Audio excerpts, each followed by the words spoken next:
ciclo cardíaco, aqueles gráficos, né, para a gente começar a entender sobre o ciclo cardíaco. O ciclo cardíaco ele é composto de duas fases.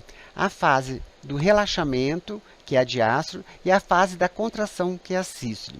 Ou seja, na hora que ele relaxa, ele distende e as cavidades cardíacas recebem o sangue.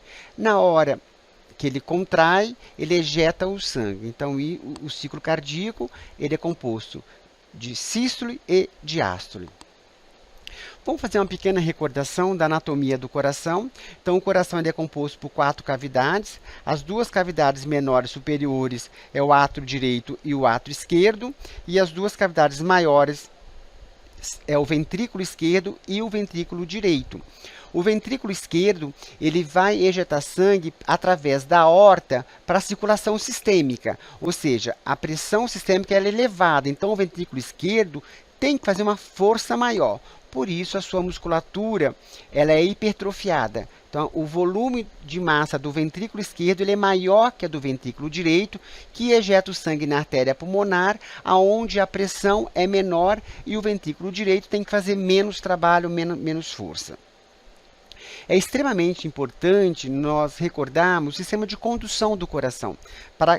Através desse sistema de condução, nós vamos ter a contração ventricular, a sístole e a diástole. Ou seja, é através do sistema de condução que vai ocorrer toda a despolarização das células, aonde vai levar à contração daquelas cavidades.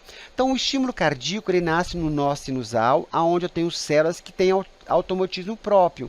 Essa célula, sendo estimulada por esse estímulo, então, esse estímulo ele se propaga primeiro para as cavidades atriais, estimulando essas células, ou seja, despolarizando essas células. Uma vez essas células despolarizadas, eu tenho uma contração atrial, que vai levar o sangue para o ventrículo direito do átrio direito e para o ventrículo esquerdo do átrio esquerdo.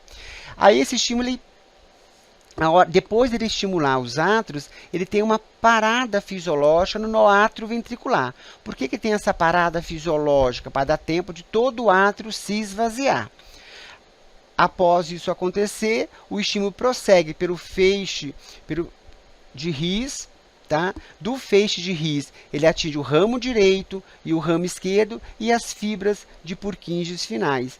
E aí ele despolariza os ventrículos, tendo a contração ventricular. Então, o ventrículo direito ele recebe o sangue, teoricamente, entre aspas, o sangue sujo, que vem da veia cava inferior da veia cava superior, lança para o ventrículo direito, que através da artéria pulmonar atinge a circulação brônquica.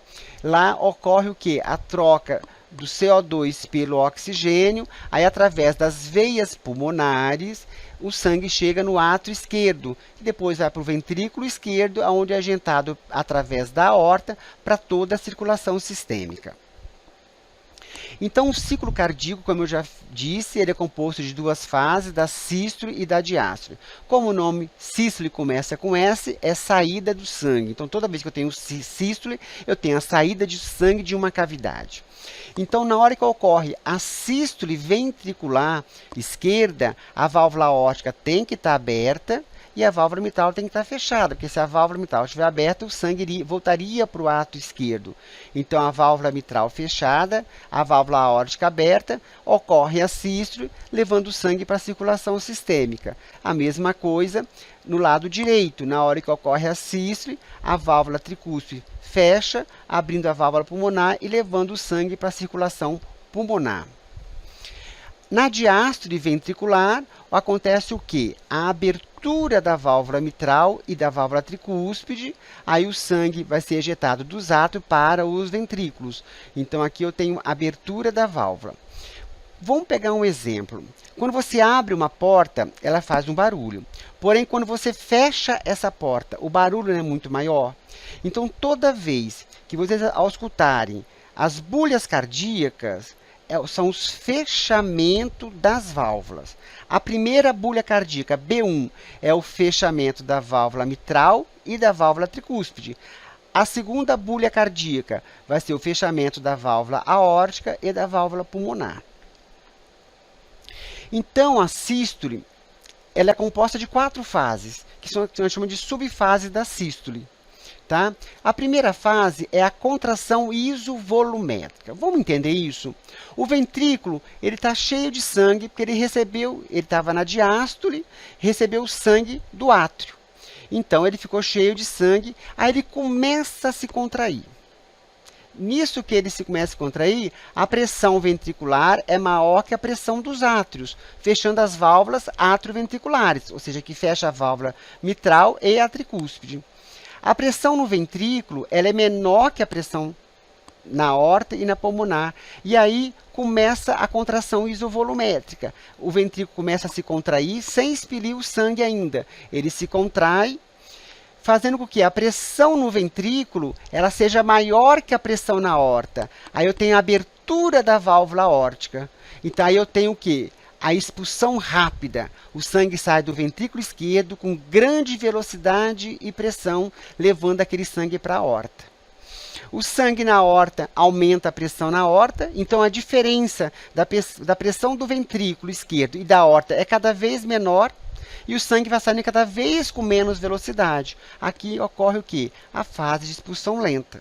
Aí eu tenho a protodiástole, que é aquele estado em que as válvulas estão todas fechadas, ou seja, a pressão na aorta é igual à pressão no ventrículo esquerdo. O ventrículo esquerdo começa a distender, dando origem, então, à diástole. E a diástole também ela é composta de fases, de 4 fases também. A primeira fase é do relaxamento isovolumétrico, ou seja, a pressão ventricular é menor que a aorta, mas ainda é maior que do átrio. E sendo assim, ambas as válvulas fechadas, não havendo variação no volume de sangue dentro do ventrículo. Então, aqui ele começa a se relaxar, ou seja, é o relaxamento isoventricular. Nesse relaxamento, a pressão ventricular torna-se menor que a pressão atrial.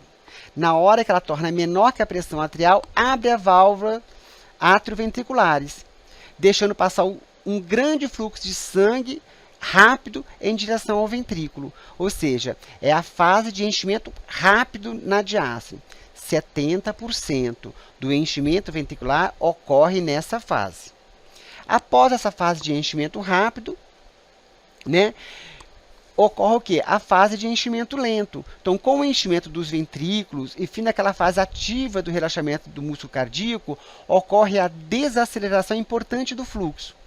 As válvulas atrioventriculares tendem a começar a se fechar, o fluxo do átrio para o ventrículo é reduzido, chegando a quase parar. E aí vem a 4ª fase, que é o quê? A contração atrial, a sístole atrial.